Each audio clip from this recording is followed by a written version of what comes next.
The 2026 Ram 1500. The V8 is back. And if you buy one of these things, you get this symbol of protest badge on the fenders, announcing to the world you've got a pushrod 5.7-liter Hemi under the hood.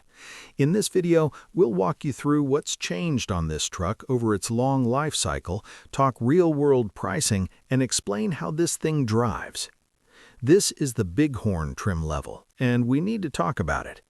As tested, this Bighorn sits in the mid-$60,000 range, and just like every domestic competitor, full-size trucks have gotten expensive.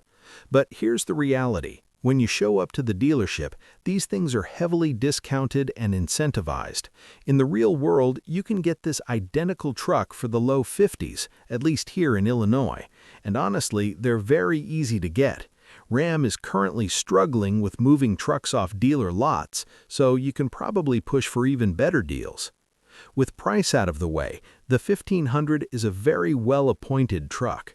You get a fairly premium-feeling cabin for the price point, and the usability is excellent. This has one of the biggest interior spaces in its class. The rear seats are very comfortable with USB ports for backseat passengers. The storage is excellent. Easily the most storage in its class, in the center console. This thing literally has gallons of space in there. It's a good mix of physical and touch controls, just like every truck in this class. Now let's talk engineering. I spent some time with Dan Stagner, one of the lead engineers on the Ram, so I'll walk you through how they've updated this vehicle over its fairly long life cycle. The fifth-generation Ram was introduced in 2018 as a 2019 model year. This generation really tried to showcase their updated frame, which was stronger and lighter than the outgoing variant. Now, why did Ram get rid of the V8s? Emissions, and how the prior CEO saw the brand moving forward.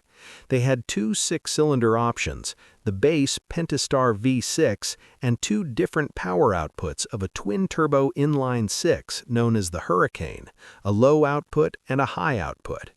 When you opt for the 5.7 Hemi, you get a performance exhaust as standard, which is actually great. It sounds good without being obnoxious. And you get one gas tank option, which is 33 gallons. You're going to need it because this thing gets about 14 miles per gallon, best case scenario, at least in our testing. The specs. This 5.7-liter Hemi has been around for a very long time.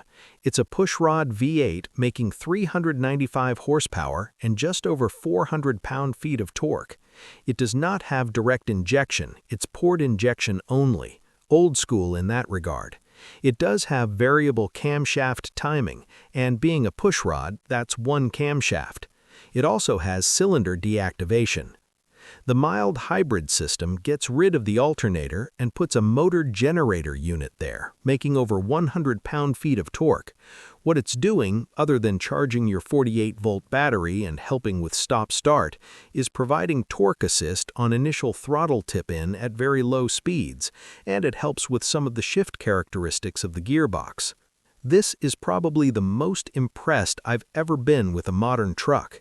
Forget about price, forget about reliability, forget about all those things for a moment.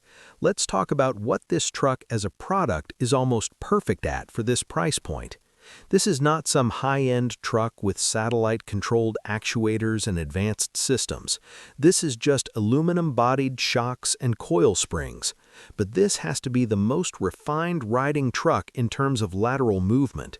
There's almost no head toss in this thing over cross bumps and uneven pavement that most trucks struggle with. This doesn't have that problem. It's relatively quiet. It doesn't fatigue you. Yes, it feels big, it's a truck, but this doesn't suffer from basically any of the truck problems we typically see from body-on-frame vehicles, from Nissan to Lexus to Ford. They've done a masterful job tuning the way this thing rides and handles, and it's still quiet. Then you add the V8 back, which they've also given a lot of sound. The drivetrain is super smooth with that 48-volt system. The V8 programming, the transmission programming, is just really, really good. I can't believe how impressed I've been driving this. I could almost say I could drive this every day and not be stressed out. Outside of performance variants like the Raptors and TRXs, This is the best driving normal truck there is.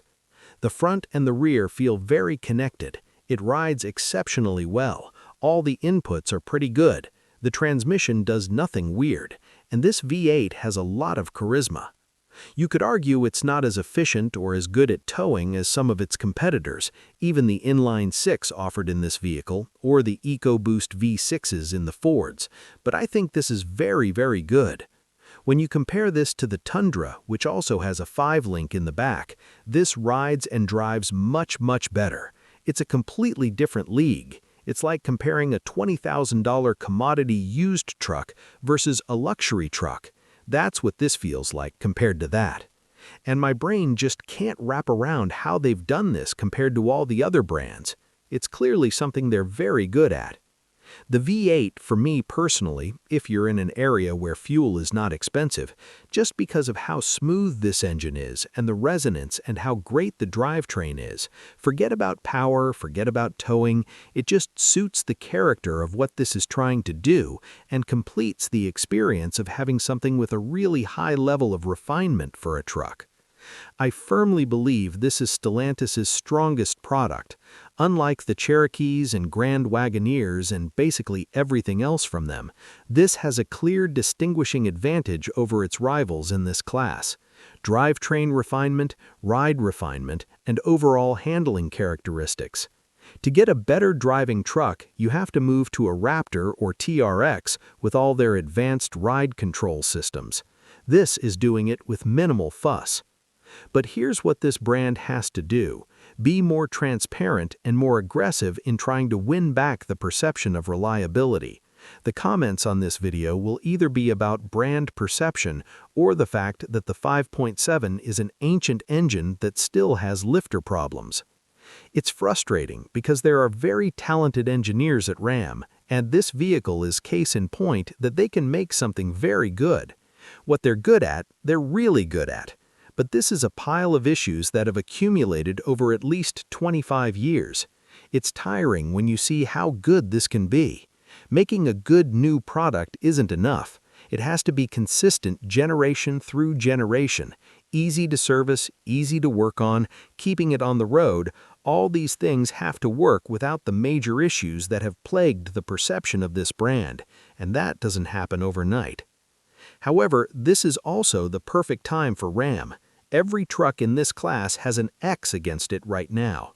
Toyota threw away their perceived reliability with manufacturing defects on their twin-turbo V6. Chevy dropped the ball with suppliers and all the failures with the 6.2. Now is the time for Ram. As they move forward and introduce more powertrains to the lineup, they need to prove to buyers that they can sell reliable, great driving trucks.